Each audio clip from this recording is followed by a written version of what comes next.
때문에 바로 시작하겠습니다. 오늘 강의를 맡게 된 김현우 연구소입니다. 고맙습니다. 모처럼 이렇게 만나 뵙게 됐고 또 이제 그 온라인으로 접속하셨으니까 재미난 시간 됐으면 좋겠고요. 제 목소리 잘 들리시죠? 네네. 그 ITC 국제노총에서 만든 팜플렛 표지인데 요잡서도 죽은 지구에는 우리 일자리도 없다라는 의미죠. 그런 내용을 갖고 오늘 제가 얘기를 풀어갈 텐데 먼저 처음에 넘어가죠.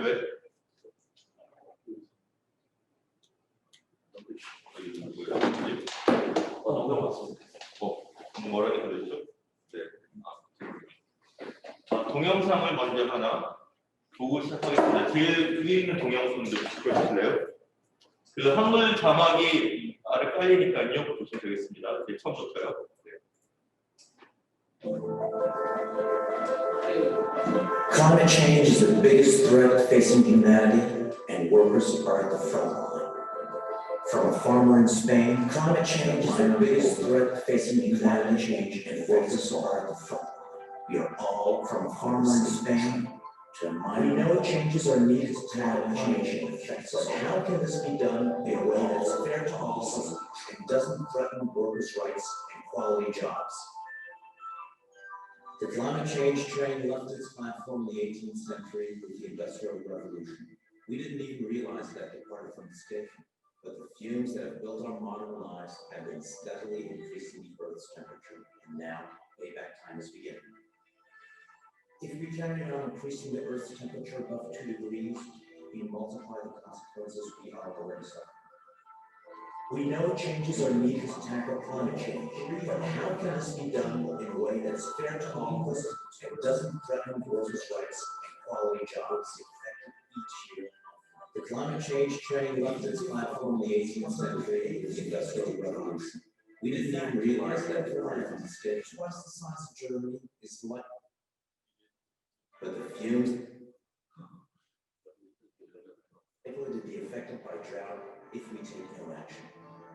We could be a firefighter or a wood factory worker affected by the wildfires that are expected to burn 800,000 hectares of forest in Europe.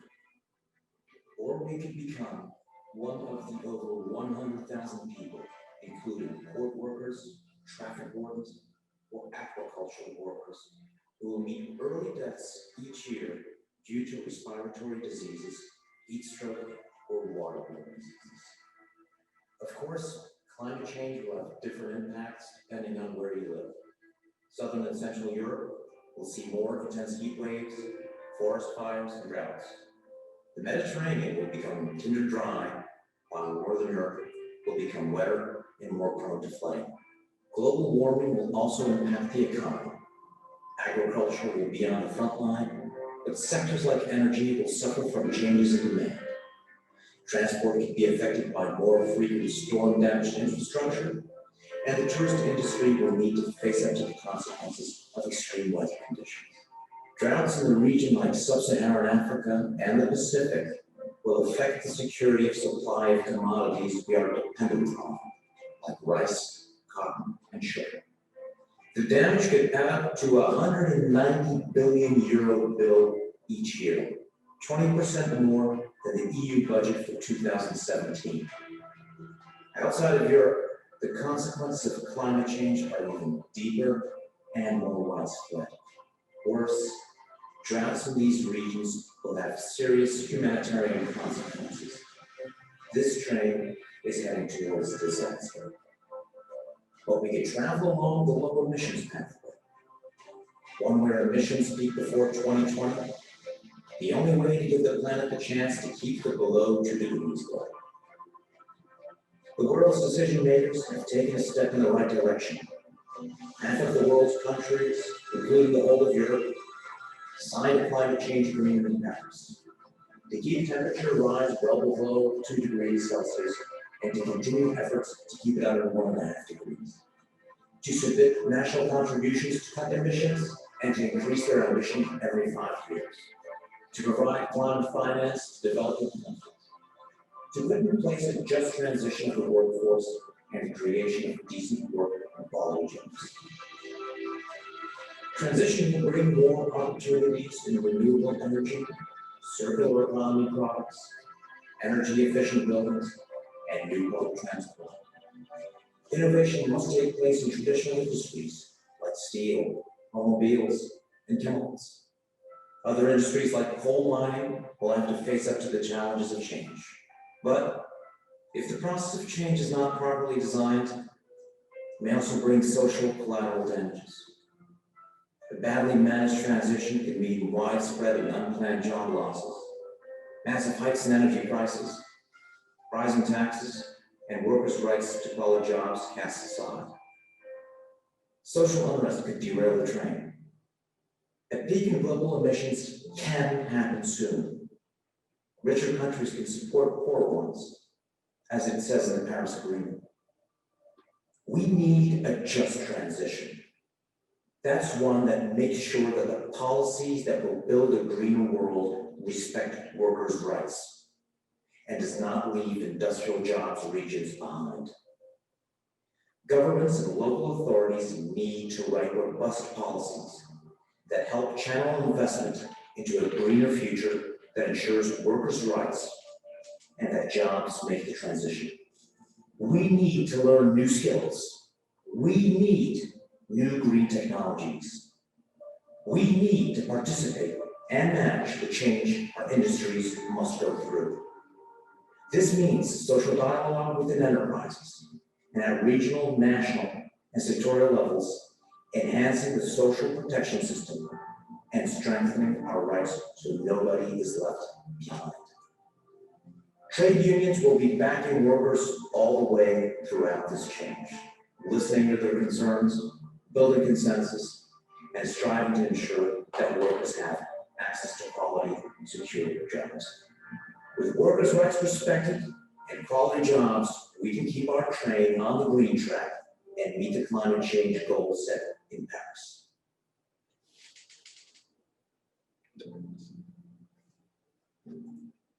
네, 이게 유럽 노총에서 만든 거라서 한국하고 분위기도 많이 다릅니다. 노사관계에도 다른 그런데 오늘 참전될 수 있을 것 같고요. 이를 어디 어느 힘들고. 자, 여러분 다 아시는 내용은 좀 빨리빨리 넘어가야 될 것 같아요. 제가 탁 하면은 넘겨주세요. 네, 다. 네, 넘겨주세요. 네, 지금 지구 평균 온도가 계속 산업혁명 이후에 상승을 하고 있고, 석유 천연으로 봐도 CO2 적상승하고 있고, 대기 중 CO2 농도하고 평균 온도가 같이 움직이고 있다는 게 중요한 거죠. 그리고 지금 산업혁명 시작할 때쯤에는 CO2 농도가 260ppm, 그러니까 100만 개의 공기 분자 중에 CO2 분자가 260개였는데 지금 410개 정도로 늘어나는 거죠.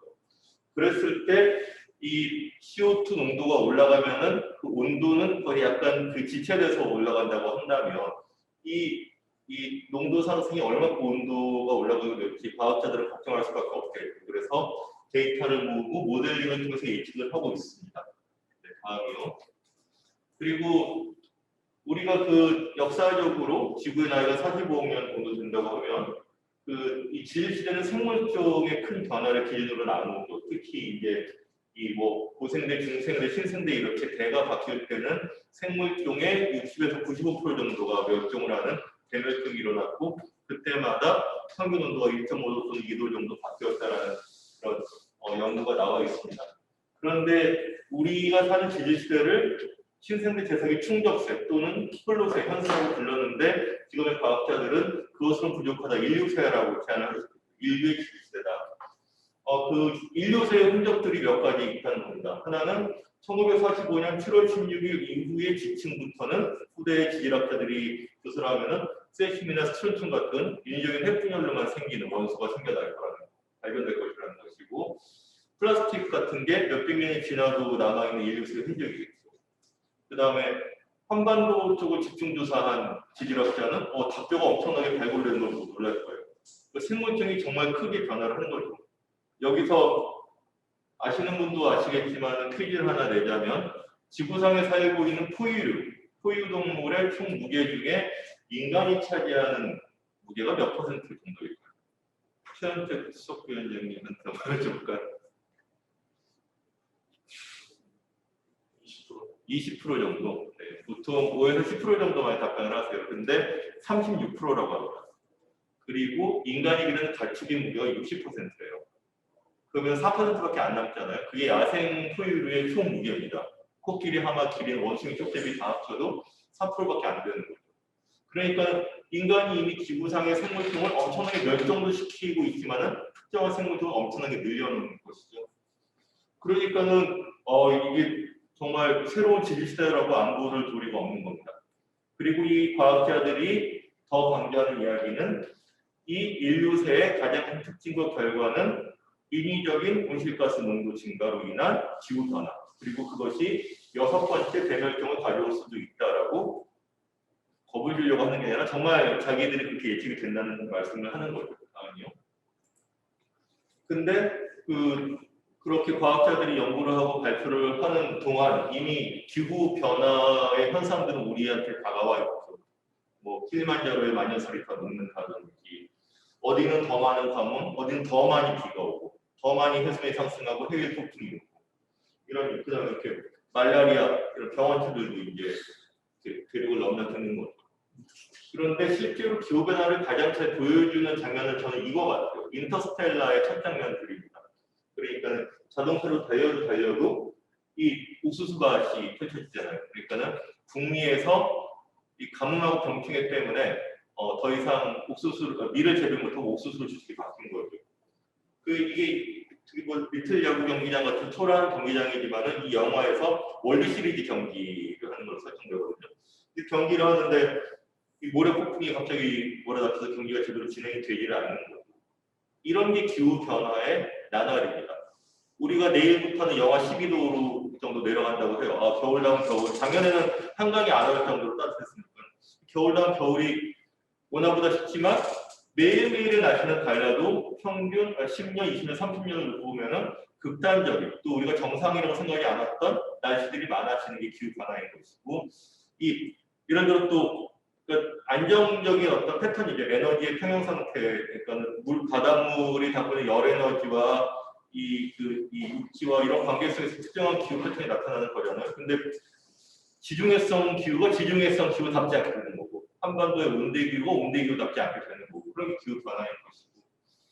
그래서 이렇게 살고 있는 나라들이 이미 많은 겁니다. 남태평양의 도서국들은 바닷물이 올라와서 국토가 잠기고 있고, 아프리카나 중동의 나라들은 가뭄 때문에 고생을 하고 있고, 뭐 이런 일들이 많이 일어나는 것이고. 다음이요. 한반도는 세계가 1도 정도 상승했을 때 이미 1.6도 정도 상승을 한 거죠. 그래서 거의 뭐 아열대 기후가 되어 있습니다.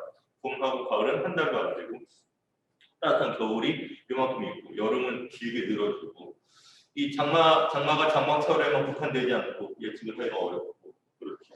뭐 부상나무가 이렇게 말려 죽는다든지, 해수면이 지금 1m 상승하면은 이 부산 센터시티가 이렇게 잠긴다는 걸로 시뮬레이션 되거든요. 근데 그린란드 기가가 다 녹으면 6m 정도 상승이 예상된다는 거예요.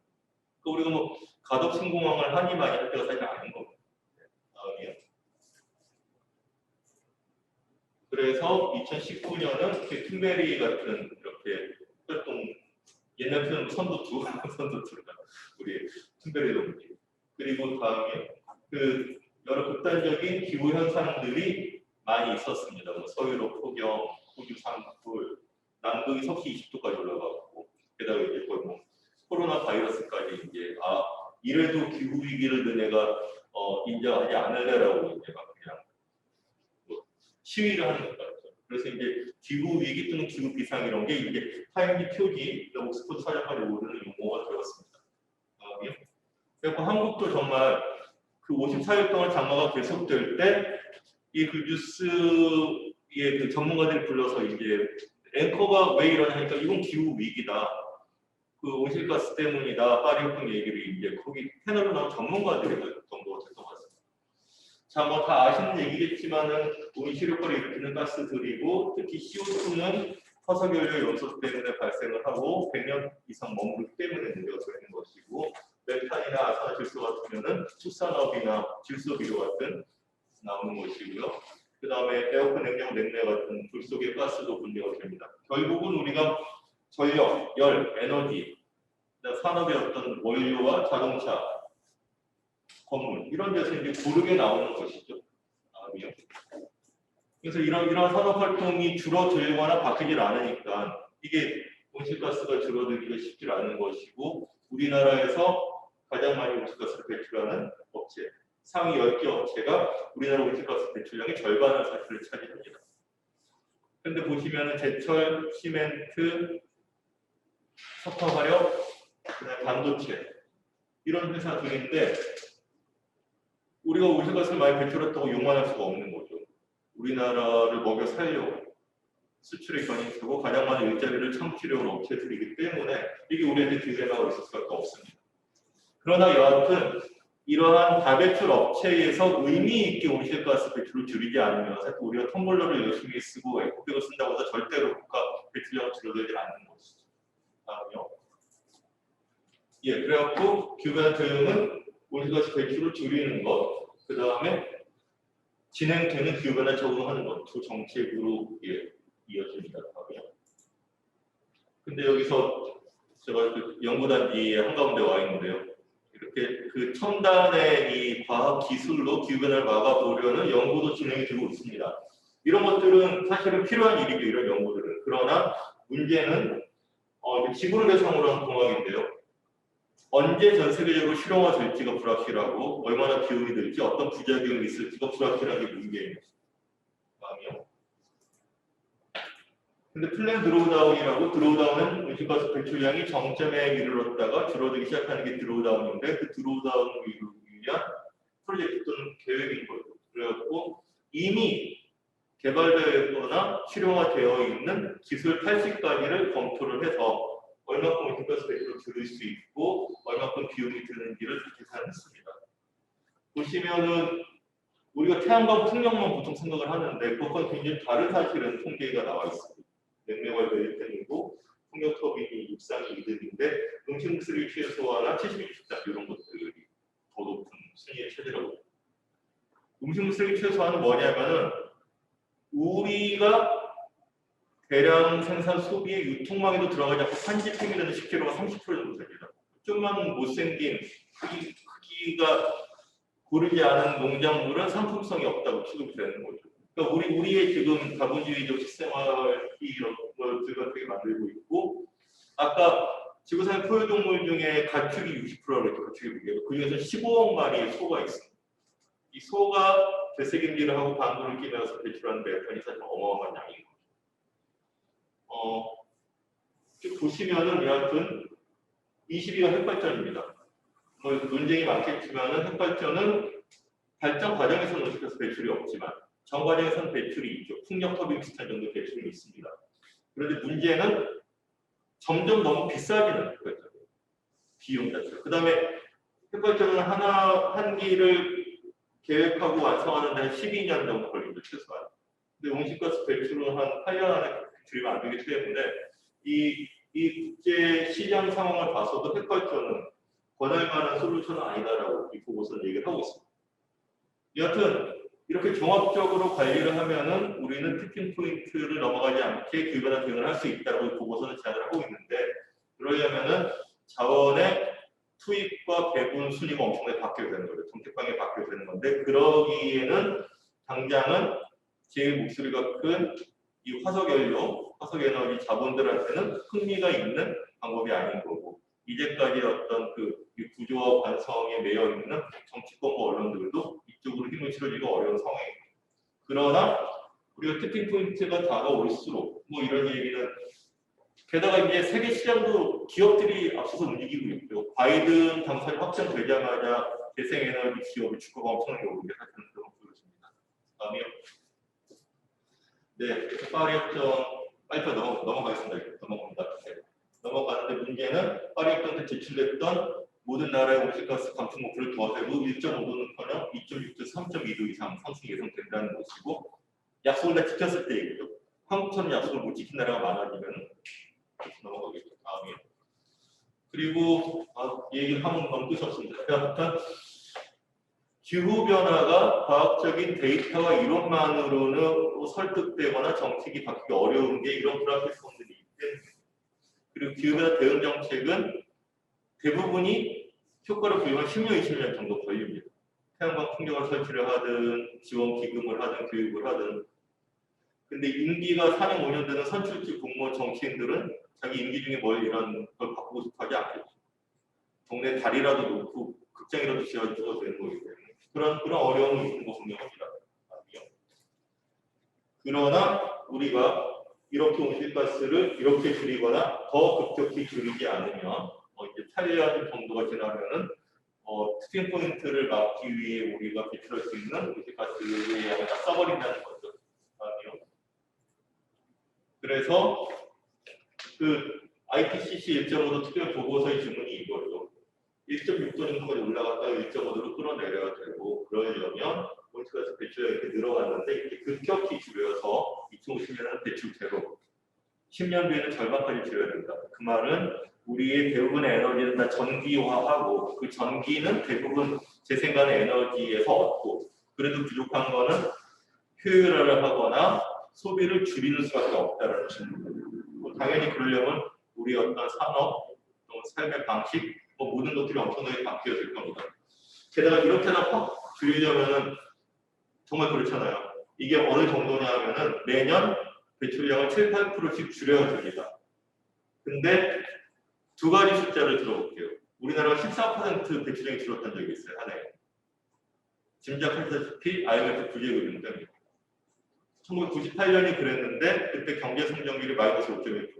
엄청나게 기업들이 도산을 하고 정리해고를 당하고 그 노숙 작업되고 그럴 때 또한 올해 온실가스 배출량이 전 세계에서 5에서 10% 정도 줄 것으로 예상됩니다.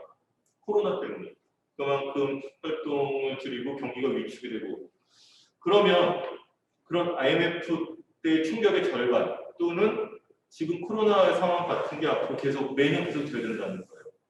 다른 특별한 어떤 방법이나 기발한 수단이 생기지 않는 한 그러려면 이제 청와대랑 국회가 난리가 났어요. 저희들 조용하면 아무것도 바뀌지 않는다는 뜻입니다. 사실은.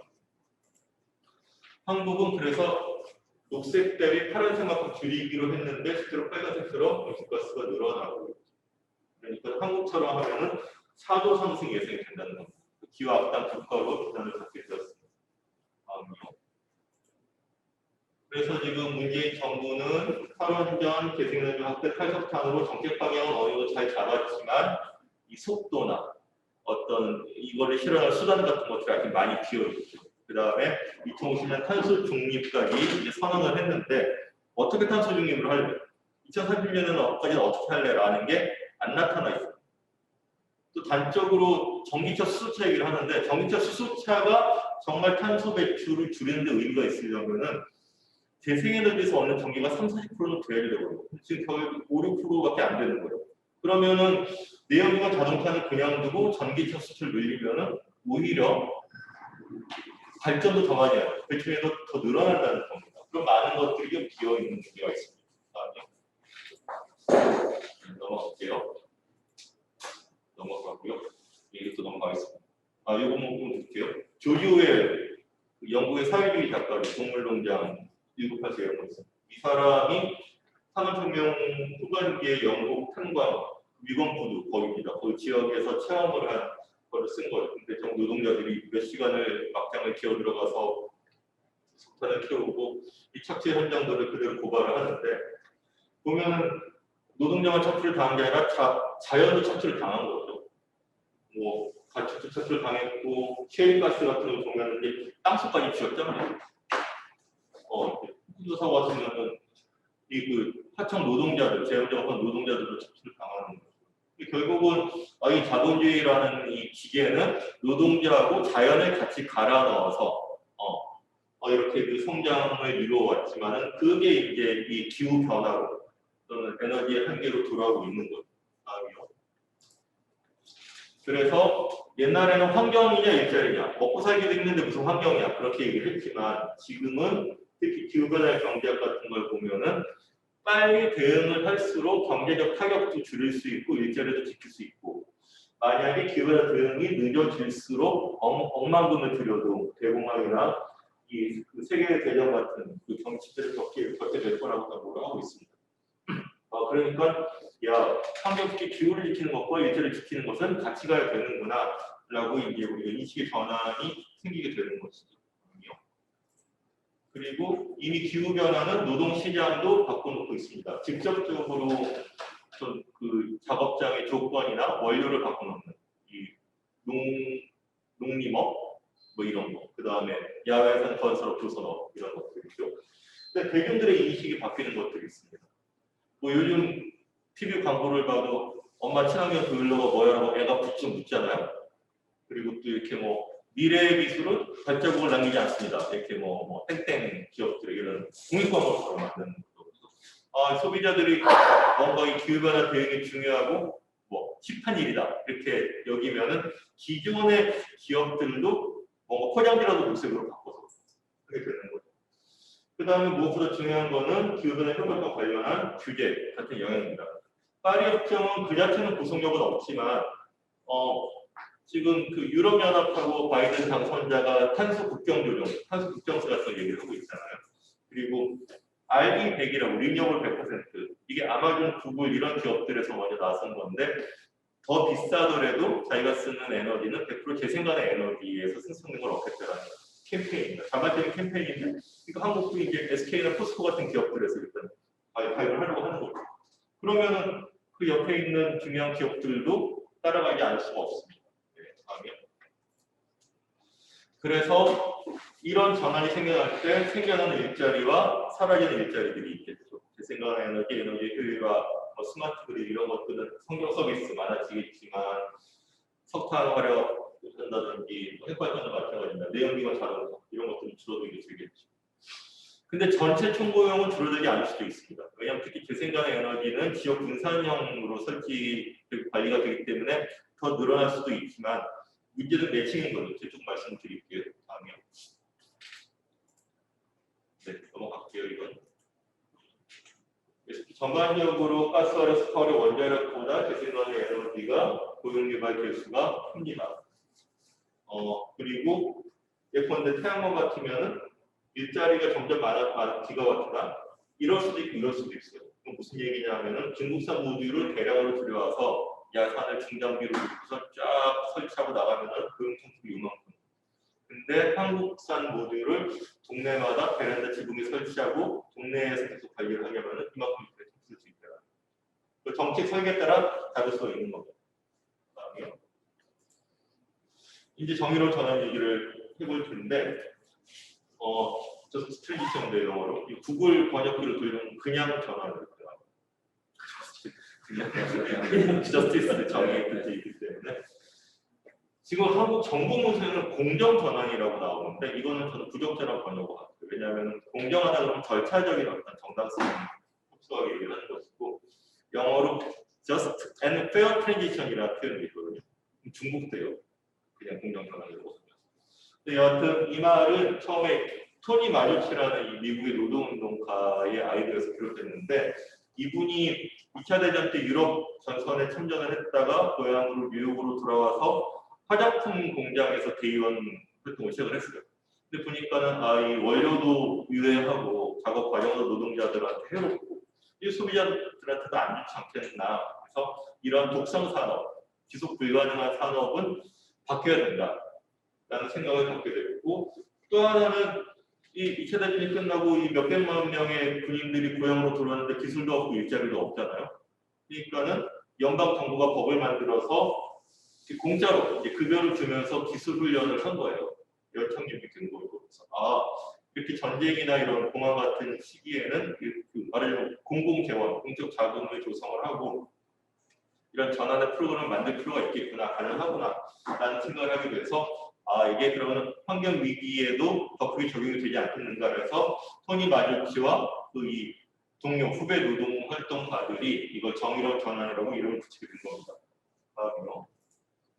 그래서 캐나다 노총 국제노총으로 가면서 이게 내용이 좀 구체화되게 됐습니다. 다음 갈게요. 네, 그래서 파리 협정에 이 정의로운 전환이 문구로 삽입이 됐어요. 국제노동이 지속적으로 캠페인을 했죠. 그래서 노동조합은 이게 기후변화 대응을 하려면 산업화고 의제를 바뀌어야 되고 이렇게 되게 수세적인, 보수적인 입장일 수 있었는데 정의로운 전환이 보면 이제 이 노동조합의 새로운 정책으로서 어떤 그 살피고 아니면은 새로운 어떤 그 이 주춧돌, 드림돌을 만들어준 거라고 볼 수가 있겠죠. 아니요. 예, 넘어갈게요. 이게 한 페이지 한 페이지 5시간 얘기를 해야 되는데 넘어가겠습니다. 이런 것들은. 다음이요. 예, 근데 문제는 정의로운 전환 좋다 이겁니다. 아이디어도 괜찮고 석탄 이후에도 일자리가 있을 수 있고 식량도 있고 태양광도 있고 전기 버스도 있고 좋아요. 녹색 일자리 좋은데 이게 영국 노총에서 만든 파퓰레이거든요. 그러니까 이렇게 굴뚝 회색 산업에서 이제 노동자들이 이제 저 푸른 풍력 발전 기능 초원으로 이제 씩씩하게 걸어오고 있죠. 이렇게 정의로운 전환이 순탄하게 평화롭게 진행될 거냐라는 두려움은 없는 겁니다. 녹색 인간을 너무 일방적으로 빨리 깔아버리면 깔리 죽겠죠. 그 사람들. 그리고 이랑 여기 사람들은 가족일 수도 있어요. 친구일 수도 있고. 재작년에 프랑스에서 노란 블루키 시위가 굉장히 격화됐었죠. 마크롱 대통령이 온실가스 감축 때문에 그걸 위해서 유류세를 인상한다고 하니까는 이 생계 때문에 트럭을 운전하거나 파리가 임대료가 너무 비싸서 외곽으로 밀려난 사람들이 이제 화가 난 거죠. 아니 저 온실가스 많이 배출하는 대기업들은 뭐라고 안 하면서 우리한테 부담을 전가하냐. 그러니까 이게 되게 필요하거나 정당한 정책도 이 충분히 부작용을 배려하거나 설계를 하거나 잘 설득을 하거나 민주적인 참여가 부재했을 경우에는 좌초를 하게 되는 거예요. 다음에 그래서 정의로운 전환이 어떻게 될 수 있을까 사례를 좀 보여줬는데 그래서 동영상을 하나 주겠습니다. 아까 두 번째 동영상 이게 뭐냐면은 잠깐 설명을 드리자면 루카스 플랜이라고 1970년대 초중반에 영국의 루카스라는 항공사 그러니까 군수무기 공장이에요. 그러니까 노동자 몇천 명이었다 그러는데 그러니까 전투기나 잠수함의 주요 부품을 설계하고 공급하는 이런 데입니다. 근데 이 사측에서 400명, 500명 정도의 잉여 인력이 있다, 구조조정이 필요할 것 같다라고 얘기를 하는데 그랬더니 이 노조에서 그러니까는 말하자면 과학기술 노동자들인 거예요. 70년대지만 뭐 컴퓨터 제어, 유체역학 이런 것들은 과학기술 노동자들이 많은 계였는데 게다가 이 즈음에 이제 근처에 조선수랑 자동차 공장에서 파업을 했다가 이제 작살이 난 거예요. 그냥 그대로 초고용 보장으로 파업을 해서 저희는 아니겠다 생각을 해서 설문지를 돌렸습니다. 이 루카스 항공사의 설비와 노동자들의 숙련으로 군수무기 말고 다른 것을 만들 수는 없을까 했더니 엄청나게 이제 답변과 아이디어가 쏟아져 들어온 겁니다. 그게 루카스 플랜이라는 것이고요. 그 내용을 이게 한 3시간짜리 다큐인데 3분 정도 트레일러로 만들어 놓은 거 보도록 하겠습니다.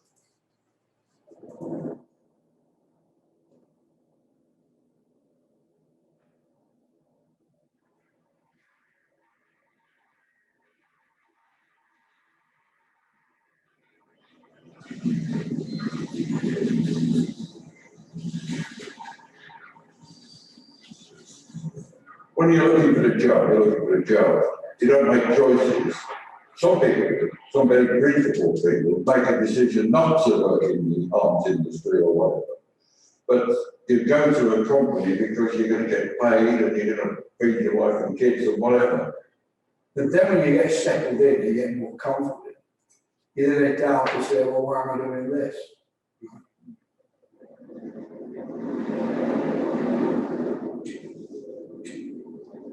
This is a story about when these workers' livelihoods were threatened, and they came up with an alternative plan.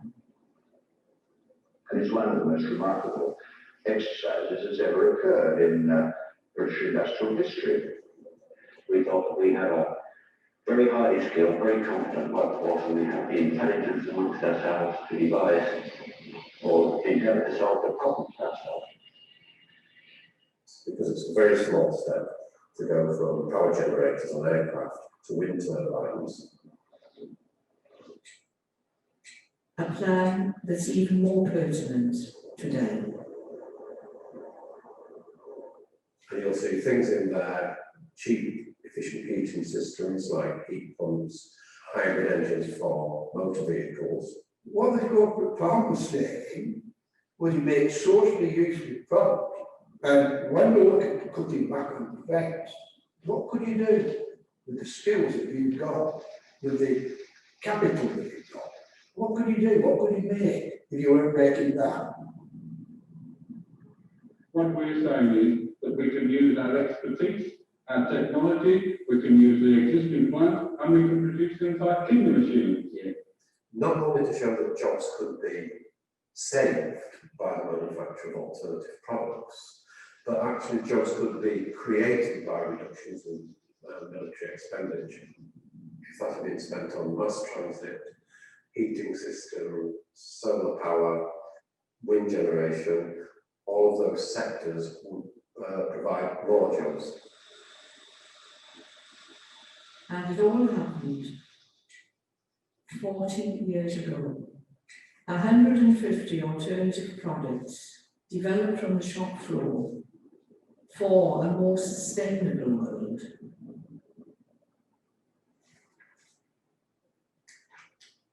And you think you can do that with the entrenched power structures you're up against.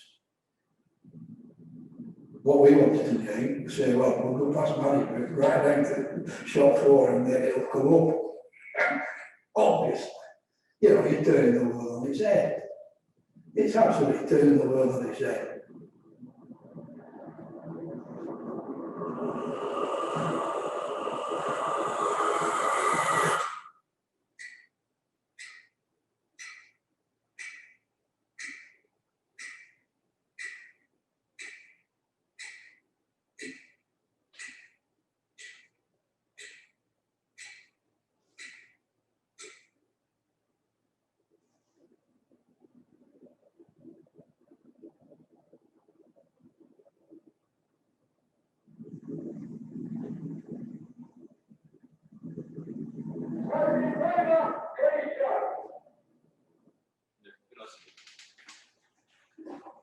이 루카스 플랜은 군수무기 말고도 그 사람들한테 정말 필요한 걸 만들 수 있지 않느냐라고 해서 정리해가지 말고 이걸로 교섭을 하자라고 했는데 사측은 무슨 물건을 어떻게 만들지는 경영 정권이다 하면서 교섭을 거부를 했고 그리고 이 공식 노조도 사실은 받아들이기를 어려워했어요. 이건 해오던 방식이 아니어서 너무 부담스럽다 했는데 이 영국 바깥에까지 굉장히 호응이 있었습니다. 그리고 이 루카스 플랜은 노벨 평화상 후보로까지도 이제 올랐었어요. 그래서 루카스 플랜 자체는 그냥 문서에 그쳤지만 이 논리가 있기 때문에 정리해보는 막을 수가 있었죠. 그리고 40년 뒤에 재조명이 이렇게 광범위하게 된 겁니다. 아, 정말 기후위기 시대에 우리의 어떤 기존의 어떤 제품, 생산 방식, 노동력을 어떻게 바꿀지 루카스 플랜의 시대가 그 지금에서 훨씬 더 돌아오겠다라고 얘기를 한 거죠. 사실 플랜 드로다운에서 봤지만 우리가 기술이 없어서 뭘 못하는 건 아닌 것 같아요. 단적으로 그 1970년대 후반에 그 지미 카터가 당선이 됐잖아요. 근데 이때가 그러니까 1, 2차 그 오일 쇼크가 있고 그런 시절이었기 때문에 그런 문제의식도 있었는데 카터 대통령이 한 것 중에 100억간 그 랩트윙 그 지붕에다가 그 솔라 패널을 설치했습니다. 근데 그때는 굉장히 비쌌겠죠. 그리고 100억간 마당에다가 텃밭을 만들었어요. 그래서 앞으로는 지금은 돈이 좀 들지 몰라도 인류와 미국이 갈 길은 이거다라고 보여주고 싶어 했죠. 카터는. 근데 인기가 없어갖고 재선을 못하고 이제 레이건이 당선됐잖아요. 그래서 레이건은 그 솔라 패널 다 띄워버렸습니다. 이런 거 필요 없어. 미국은 그저 석탄하고 석유, 천연가스 쓰면 되는 거고 핵발전도 있고 뭐 그런 식으로 된 거예요. 근데 그때 40년 전인데 그때에 미국이 재생 가능 에너지에 더 전폭적으로 투자를 하고 에너지 효율을 했으면은 지금 우리는 이 온실가스 탄소 예산 갖고 이렇게 걱정도 안 하고 여러 가지 다른 선택도 갖고 있었을 것이고 더 안정적인 일자리도 많을 수 있었을 텐데 그런 우리가 경로 선택을 못하게 되는 거죠. 근데 그건 지금도 마찬가지입니다. 지금도 지금에 있는 기술과 수단으로 좋은 선택을 하면은 30년, 40년 뒤에는 다른 결과가 빚어지게 되죠. 다음 넘어가고요.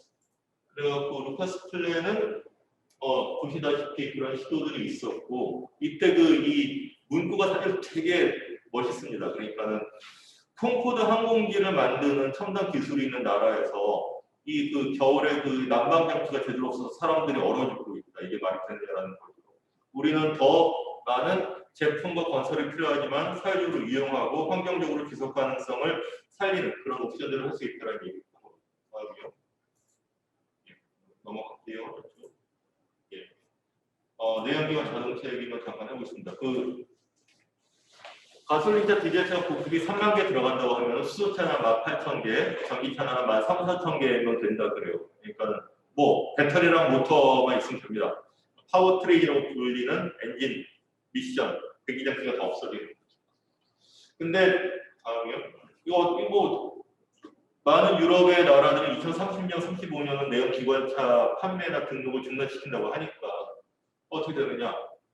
독일의 금속노조 같으면은 이런 것들을 예상을 하고 보고서도 내고 그 다음에 이렇게 국가 전기자동차 플랫폼에도 참여를 하고 다음이요. 이렇게 전환 지도 플랫폼이 아틀라스 같은 걸 만들어서 어떤 영향이 있는지를 다 조사를 해서 교섭을 대안을 제시하면 대안을 제시를 하고 뭐 이런 것들을 다 강구를 합니다. 해봤더니 그래도 일자리를 줄어든다는 거예요. 그럼 노동시간 단축을 해야 된다. 노동시간 단축을 할 때 급여 삭감을 만회할 수, 벌충할 수 있는 기금을 만들어야 돼요. 그런 식으로 이게 그러니까 이런 전환이라는 게 6개월, 1년 뒤에 바뀐다 그러면 어려운 일이지만 5년, 10년 뒤에 벌어질 일을 예상하고 준비를 하면은 뭐 여러 수는 나오는 겁니다. 교섭을 해서 할 건지, 뭐 따낼 건지, 기금을 만들 건지, 기술 프로그램을 할 건지 다음에 넘어가고요. 네. 그래갖고 내연기관 자동차 판매가 중단돼도 교용 마이너스보다는 재생에너지나 이런 쪽으로 일자리가 많이 생길 수 있다는 거예요. 문제는 이 줄어든 일자리가 늘어난 일자리를 그대로 옮겨갈 수 있느냐라는 건데 그건 쉽지가 않습니다. 다음 넘어갈게요.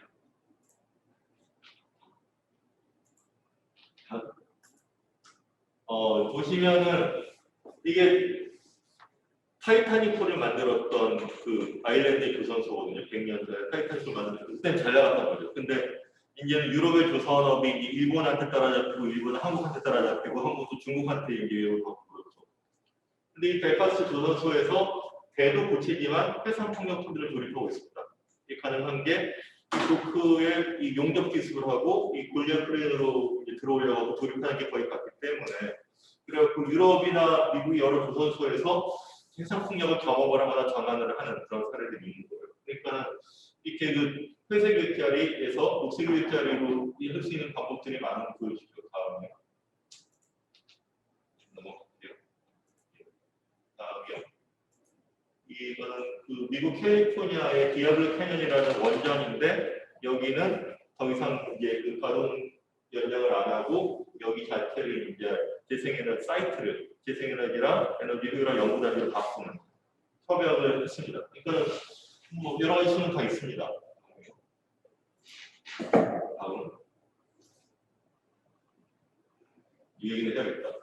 한국이 정의로운 전환이 잘 된 사례가 있다기보다는 아쉬운 사례가 하나 있습니다. 이거 한번 소개를 시켜드리면 90년대 초반에 석탄산업 합리화 정책이라는 게 전개됐는데 그는 태백, 정선, 문경, 서북, 고한 두 개 이런 배가 다 무연탄 탄광 일제시대 때 개발됐던 탄광통인데 이게 이제 더 이상 연탄을 안 떼고 기름 보일러나 가스로 도시가스로 바뀌고 하니까 이게 이 부산하는 부실 탄광들이 많아진 거죠. 그래서 정부가 이런 정책을 해갖고 빨리 체불 임금하고 이런 것들 성산하고 기업들을 정리시킨 건데 예상보다 너무 빨리 진행이 되니까는 우량 탄광까지도 이제 힘들어지고 지역 경제가 반에 바텀하게 난 거죠.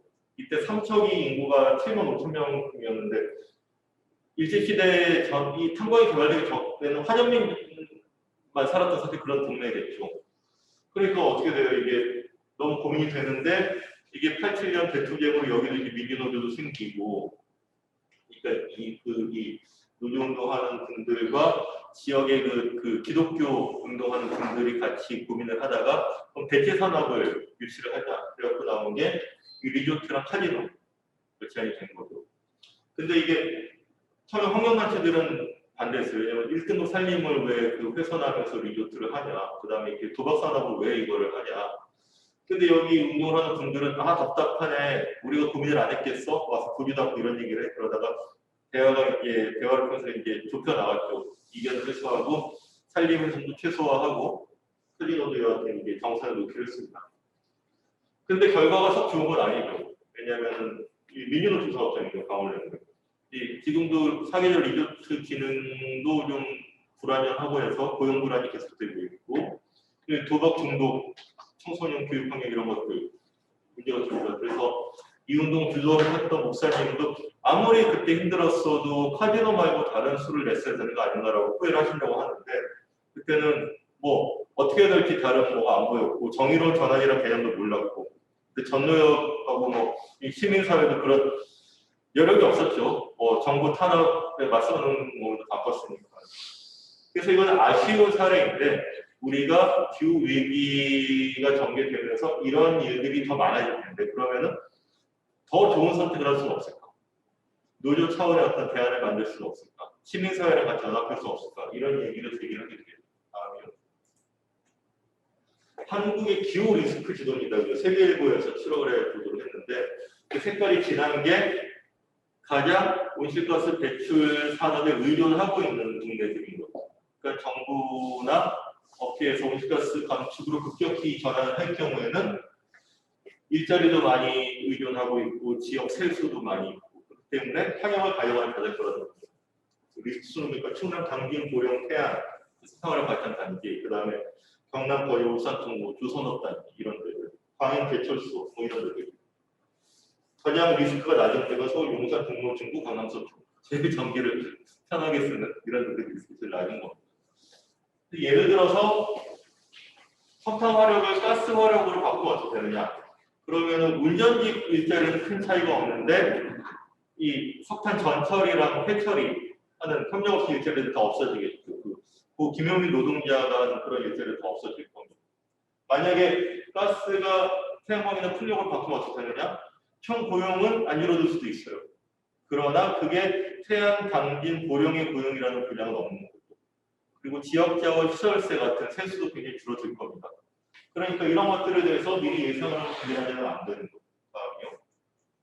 그래서 한국의 정의로운 초점들이 이런 석탄화력 발전 단지가 있고, 지금 우리나라도 벨파스트처럼 그렇게 그 도크에서 해상풍력 터빈을 만들 수 있습니다. 그런데 문제는 우리나라에서 해상풍력 여건이 좋은 거는 신안 군산앞바다랑 부산 경제앞바다 쪽인데, 조선업이 어려운 데는 통영 거제 쪽이고, 용접 기술자는 옮겨갈 수 있어도 지역 경제가 옮겨갈 수 없는 거예요.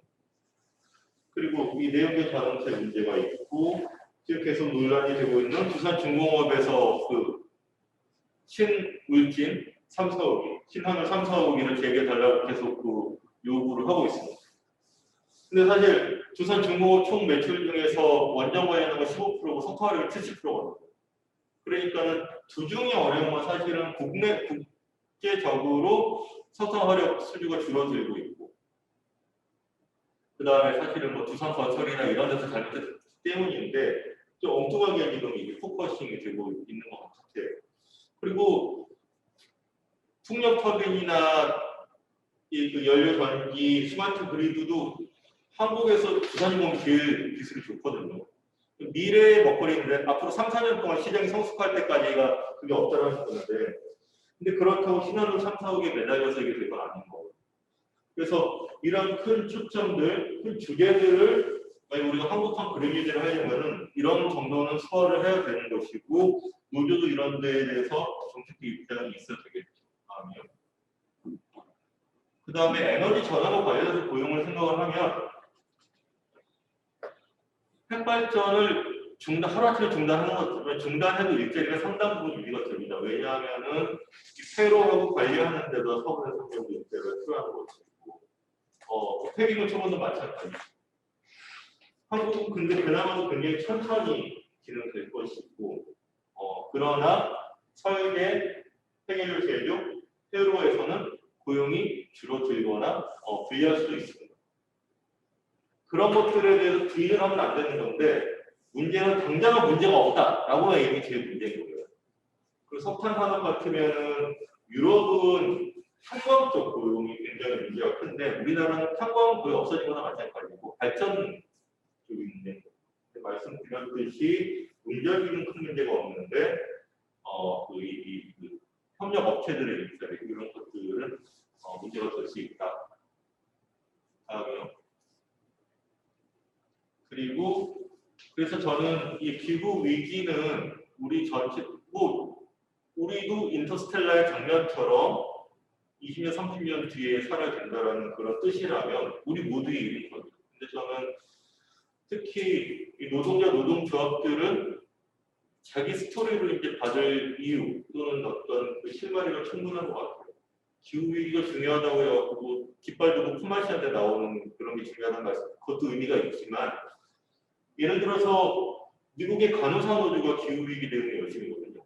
왜냐하면 직접 겪은 거예요. 허리케인 샌디가 미국을 강타하니까 환자들은 몰려드는데 단전 단수가 되고, 그러니까 그나마 그 의료 체계들이 다 붕괴를 하는 거죠. 그래서 기후 변화는 보건의 위기구나라고 해서 허리케인 이런 것도 기후 변화 때문에 더 많이 크게 생기는 거거든요. 그래서 어떤 더 안정적인 의료 체계, 더 많은 어떤 공적인 시스템 이런 것들이 필요하다는 걸 요구를 하게 되는 거죠. 미국의 그 항공 승무원 노조도 열심히 얘기를 하는데 이분들은 뭐냐면 계속 그 오랫동안 항공을 타고 하는데 이 돌발적인 기후 변화 이런 것들이 많아진다는 거예요. 이 우리 생명과 위협을 하는구나라고 얘기하는 것이고. 근데 그럼 저는 예를 들어서 건설 노조는 건설 노조대로 이제 신도시 아파트 더 이상 될 게 아니라 이제 동네 건축물 에너지를 효율화하는 일자리가 필요하다는 얘기를 할 수 있는 것이고, 철도 노조는 더 많은 배동망과 더 안정적인 철도 일자리가 기후변화 대응에 필요하다는 얘기를 할 수 있겠죠. 정교조는 학교에서 기후변화 교육을 제대로 시켜야 된다 이럴 수 있는 것이고, 제조업은 제조업대로 연구 개발은 정말 할 게 많이 나와요. 정말 미래에 우리를 살릴 수 있는, 우리를 구할 수 있는 어떤 기술 또는 투자는 무엇인가라는 문제를 할 수가 있겠죠. 다음이요. 녹색 단체 교섭도 광고를 해볼 수가 있겠고, 다음이요. 네, 이렇게 단협 요구안도 만들어 볼 수가 있습니다. 다음. 예.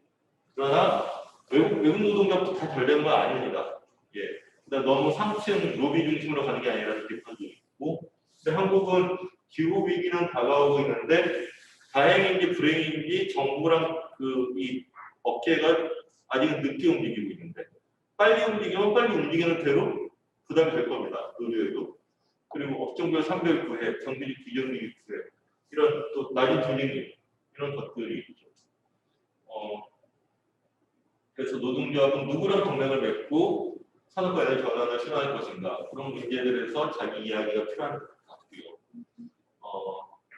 그 다음에 그래서 작업생활 현장에서 저와 동료들과 함께할 수 있는 20제과 실천 활동은 무엇이 있을까를 찾아보고 싶겠습니다. 다음이요. 좋은 거죠. 네. 제가 작년에 번역한 책인데 재미없기 때문에 사서 보실 필요가 없습니다. 제목이 중요해요. 그런데 저는 원래 책 제목은 녹색 경제 속의 노동조합이라는 건데 제가 출판사에서 녹색 노동조합은 가능할까 이렇게 제목을 붙여갖고 초고를 갖고 와서 가능할까 너무 약하지 않습니까?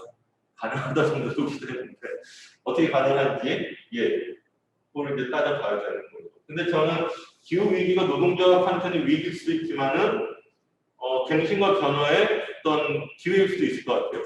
그러니까는 재생에너지가 되든 환경관리가 되든 새로운 어떤 조직대상도 생겨날 수가 있는 것이고, 그리고 이제까지 어떤 단협이나 교섭 대상 또는 운동의 대상이 되지 않았다고 생각하는 사회적 영역이 이 노동조합의 일로 들어올 수가 있는 거죠.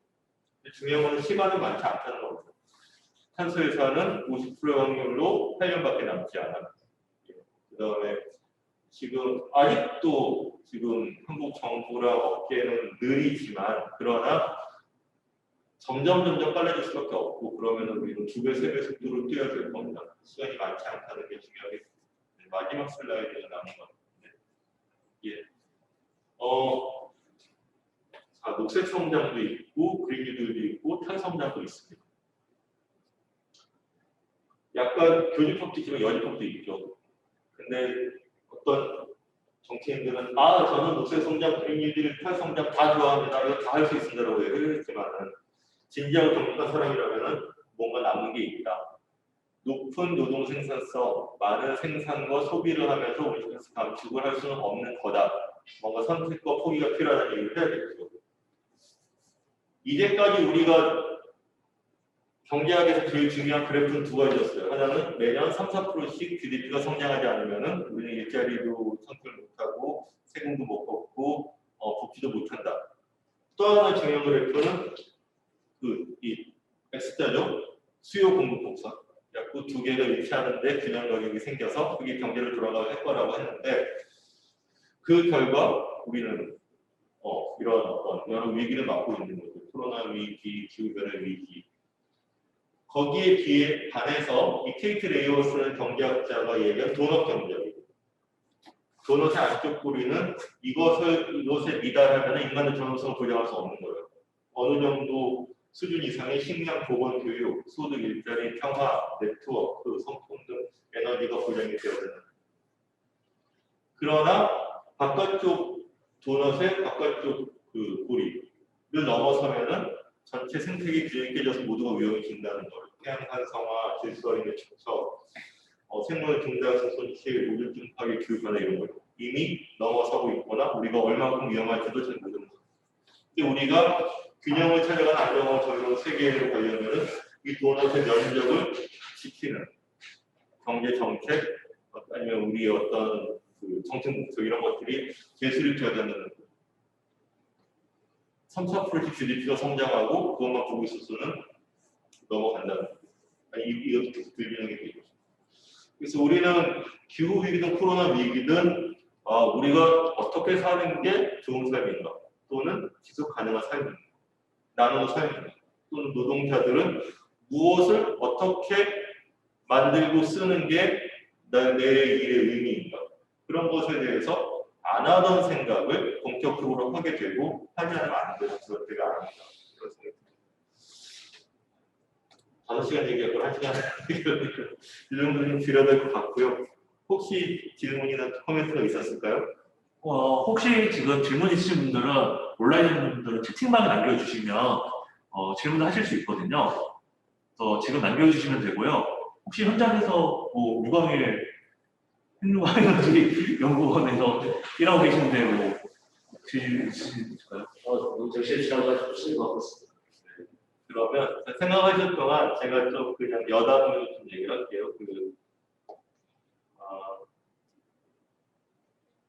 이 기후변의 불확실성 슬라이드를 잠깐 지나갔는데 기후 부정론, 기후 회의론이라는 게 있잖아요. 그러니까 기후변화가 이게 인간이 일으킨 거 맞아? 또는 다른 이유도 많은데 태양의 폭정도 있고 이렇게 온난화 되다가 또 내려갈 수도 있고 이런 일들이 많이 있습니다. 이런 기후 회의론이라고 하는데 근데 한국에 더 전형적인 회의론이 있어요. 제가 강의를 하거나 토론 같은 걸 해보면은 대표적인 거가 이겁니다. 이제까지 했던 과학적인 어떤 논리나 사실에 대한 게 아니라 필요 없어. 한국은 세계 배출량 중에 한국 배출이 2%밖에 안 돼. 한국이 무슨 열심히 배출 줄여봤자 소용없어. 미국하고 중국하고 해야 되는 거지. 우리 열심히 할 필요 없어. 괜히 우리 수출 경쟁력만 까먹어. 이게 전형적인 회의론이고 더 전형적인 회의론은 안 돼. 이미 티핑 포인트 지났대. 우리 못 막아. 인간 다 멸종할 거야. 근데 인간이 지구한테 얼마나 잘못했어. 인간 멸종해서 싸. 끝이야 끝. 우리 술이나 먹자. 이거 되게 반박하기 어려운 회의론. 근데 우리는 그런 회의론이 팽배라면 우리는 실제 의미 있는 대응은 아무것도 할 수가 없는 겁니다. 근데 또 하나 제가 덧붙이는 얘기가 그렇게 회의를 해서 끝이 아니다라는 거예요. 뭐냐 하면은 스포츠로 비유를 하면은 기후 위기 대응은 축구보다는 야구에 가까운 게 아닌가라는 생각을 해요. 왜냐하면 우리가 2050년 배출 제로 또는 일정으로 티핑 포인트가 목표라고 하고 거기에 성공을 하면은 이긴 거고 실패하면 진 것으로 치면은 축구라고 하면은 이제 전후반 90분을 그 목표에서 뛰었는데 성공하지 못했어요. 그러면 졌네. 집에 가자. 그런데 그게 아니라는 거예요. 야구를 치면은 9회 말까지 매회 최선을 다해서 그러나 목표 달성을 못했다. 끝이 아닌가요? 10회 연장으로 들어가요. 11회, 12회, 15회. KBO 규정과 무관하게 20회, 30회 연장돼서 가야 될 수도 있어요. 인터스텔라 같은 환경에서 남은 사람들이 가야 되는 거예요. 그러면 우리는 이기고 지고가 끝이 아닌 거예요. 그런 매회를 맞는 자세도 다를 수 있는 거고 과제도 다르겠죠. 더 구체적으로 생각하면은 우리나라의 기후 위기 대응은 9회 중에 2회표 정도인 것 같아요. 본궤도에 아직 안 오르고요. 이런 경기가 벌어지고 있다는 걸 모르는 사람들도 아직 많습니다. 심지어 국회의원들조차도 대부분 모르고 있어요. 근데 이 궤도에 오르면은 이 탄소세를 몇 프로로 하는 게 맞네 틀리네, 수소차를 얼마큼 하는 게 맞네 틀리네 이렇게 구체적으로 논박이 되게 되겠죠. 전 그 궤도에 오르는 의미 있는 삶의 사회를 만드는 게 중요할 것 같아요. 그래서 인간도 다 멸종해서 싸! 그 말도 틀리지는 않지만 그러나 우리는 야구의 의미 있는 삶의 사회를 막기 위해서 그래서 여러분들한테 지금 뭐 공포감이나 좌절감을 심어주려는 그런 것이 아니라 그런 속에서 우리 어떤 위치와 과제를 스케줄 수 있지 않을까 그런 거를 저희 여당으로 늘 얘기를 하는데 이런 얘기를 하면 끄떡 하시더라고요. 진짜 질문 남겨보고요. 혹시 최영태 네네. 그 아까 이렇게 12조를 나오는 그 오실가스 배출금 탑 20 해가지고 20개이라고 좀 소개해 주시겠습니다. 이거요? 예예예. 저 이것도 가서 15쪽에 넘겼었는데 그 중요한 건 뭐냐면은 실제로 이제 그 국내에서 대한민국 같은 경우는 저런 그 오실가스 배출에 좀 구체적인 좀 저런 네. 플레임이 조금 정부 차원에서 뭔가 조사되고 이렇게 12쪽으로 나오는 게 있는 싶어서 정부 차원에서 제대로 없어요. 그게 문제입니다. 이쪽으로 지금 탄소 중립은 했는데 아니 뭘 어떻게 해서 몇 프로 줄이겠다는 게 아니고 중요한 게 이런 거예요. 제철업이 중요한데 제철업은 왜 이게 온실가스 배출 수위가 높냐 하면은 에너지도 많이 쓰지만 그 제철 환원 공정에서 자연 상태의 철은 산화철로 존재를 하니까 이 산소를 떼어내기 위해서 코크스를 투입을 하죠. 그 코크스 자체가 어마어마한 탄소 덩어리이기 때문에 2배로 배출이 된다고 보시면 되는 거죠. 근데 이거를 그런데 우리가 철을 안 쓰거나 안 만드는 거, 고철을 쓰거나 그게 하나의 방법이겠죠. 근데 또 하나는 오늘은 안 되니까 수소하는 제철, 그러니까는 코크스 대신 수소를 투입해서 H2O로 바꾸는 그런 기술적으로 가능한데 비용이 많이 드는 거죠. 이런 문제가 있고 이 석탄화력 발전 같으면은 이거를 가스로 바꾸거나 가스도 그 태양광 풍력으로 바꾸거나 아니면 무조건 양을 바꾸는 게 아니라 이 수요 변화에 맞춰서 수요가 많은 낮 시간이나 한여름 한겨울 때에 재생에너지를 더 쓰게 하거나 그런 식으로 바꿔 나가야 되는 건데 우리나라 정부 정책은 막연해요. 수소환원 공법 적용을 검토한다. CCUS로 탄소포질 저장 적용을 검토한다. 석탄화력 발전소 지금 계획된 걸 8개를 더 짓고 나중에 봅니다. 뭐 이런 식으로 돼 있으니까 이게 의미 있는 이런 게 안 되는 것이고 그래서 조금만 좀 배경을 말씀드리면은 우리나라 온실가스 감축 계획 이런 계획이나 정책을 만들 때는 보통 그 위원회를 만들잖아요. 민관 워킹그룹 이런 걸 만드는데 거기서 제일 목소리 큰 게 포스코 상무. 포스코 상무가 이제 업계 대표로 들어요. 여기서 얘기를 합니다. 이 상무가 한국의 기업들은 세계 최고 수준의 에너지 효율화를 달성하고 있고 감축의 여지가 더 없어요. 많은 행위 기업적입니다라고 표현을 해요. 그러면은 그 옆에 있던 산업부 공무원이 그렇답니다. 들으셨죠? 우리나라 산업계는 이런 어려움이 있기 때문에 이런 거를 잘 고려해야 된다 이렇게 얘기를 해요. 그러면은 온실가스 감축 목표의 주무부터는 환경부거든요. 근데 환경부가 힘이 없잖아요. 환경부 공무원이 네, 그렇죠. 예, 그렇습니다. 그렇기 때문에 그럼 우리나라는 산업계에 부담이 안 되는 방식으로 온실가스 감축 계획을 수립하겠습니다. 이런 식으로 많이 만드는 거예요. 뭐가 되겠어요? 그러니까 늘 온실가스 감축 계획은 실효 수단이었고 발상에 실패하고 그 책임이 불분명하고 이렇게 됐던 거죠. 앞으로 지금부터 마찬가지입니다.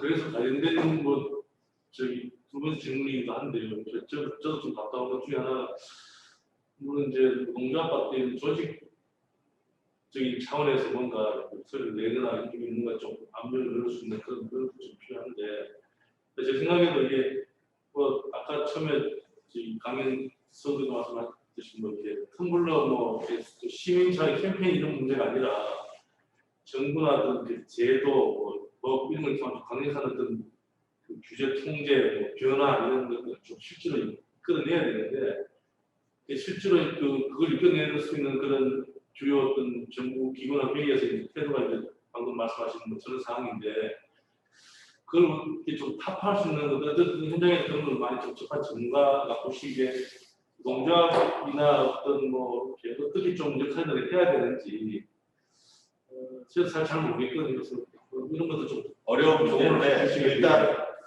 정부 특히 표를 보고 움직이는 선출직들이 제일 늦게 움직이는 거죠. 그러면 이렇게 이 시민이 바뀌고 언론이 바뀌고 그러면 많이 먼저 바뀌는 거죠. 기업은 그보다 빨리 움직이는 것 같아요. 야, 시장 상황이 바뀌었네. 이러면 더 이상 이윤이 분량이 안 되네. 그보다 빨리 움직이는 것이고. 노동조합은 제가 보면 이중적인 존재잖아요. 한편으로는 기업과 이제 생산을 같이 가면서 또 한편은 그러나 단기적인 어떤 자본의 이해나 이윤 논리에는 매달리서는 안 되거나 그러지 않아도 되는 그런 존재이기도 하죠. 역사적으로도 그런 어떤 경험과 의미가 형성이 된 것이고, 그럼 노동조합은 그런 두 가지를 좀 인정을 해야 되는 것 같아요. 다만 이렇게 화석연료를 계속 쓰거나 온실가스를 배출하는 거 말고는 답이 없다라는 오로와 나싱에서 벗어나야 되는 거예요. 아닐 수도 있다. 여러 가지 선택지가 있거나 사례가 있거나 연구가 있다. 루카스 플랜 같은 것도 있었다. 그리고 다른 한편으로 그러면 우리는 길게 봐서 더 좋은 또 지속 가능한 대안 또는 당장은 조금 부담이 된다 하더라도 그런 걸 같이 얘기할 수 있는 쪽으로 우리는 자신을 열어놓겠다라는. 한편으로는 녹색 주기 깃발을 올리고 한편으로는 그 조합원들하고 같이 그런 고민을 열어놓고 우린 다 노동조합주들과 우린 다 해결할 수 있어 또는 우리 중에 이런 걸 전혀 안 해가 아니라 우리 이런 고민이 있고 우리 산업에 이런 약점이 있다라는 걸 드러내는 게 우리는 답이 있는 것 같고 그렇게 노동조합이 이제 손을 내밀고선 자세를 열었을 때 저는 화답하고 도와줄 수 있는 데는 많이 있을 것 같아요. 저는 뭐 시민사회가 될 수도 있고 진보적인 정치권이 될 수도 있고 다른 나라의 어떤 세력이 될 수도 있고 그러면은 저는 수는 다 나을 것 같아요. 근데 그게 모든 산업이든 업종이든 케이스 바이 케이스일 것 같긴 한데 기본적인 어떤 자세와 방향은 충분히 나오지 않을까라는 생각이 들고 그런 거를 해왔던 뭐 다른 나라의 노동조합들 같은 경우에는 3, 40년 전부터 그렇게 했던 애들인 거예요. 근데 저는 그래서 연구노조 쪽도 그런 어떤 고민을 오히려 자유롭게 또 적극을 할 수 있는 대가 아닐까 그런 생각이 들어서 오늘 사실 오프라인으로 여러분이 모였으면 그런 얘기를 좀 편하게 하고 싶었는데 조건은 좀 그렇진 않은 것 같지만 거꾸로 저는 좀 연구노조를 좀 그런 제가 기대를 해본다 그런 말씀을 좀 드릴 수 있을 것 같습니다. 네, 지금 아직까지 질문이 없어서 좋은 강의라도 질문이 더 없는 것 같은데요. 마무리 그만 빨리 끝내라. 아까 제가 여담을 했던 게 마무리이기 때문에 추가할 필요 없을 것 같습니다. 맞춰도 괜찮을 것 같아요. 네, 오늘 수고해주신 김현우 연구위원님께 다시 박수 부탁드리고요. 오늘 강연은 마치도록 하겠습니다. 오늘 강연은 조원 빠른 시일 내에 유튜브에 올려서 교육 자료를 쓸 수 있게 하겠습니다. 이상 강연을 마치겠습니다.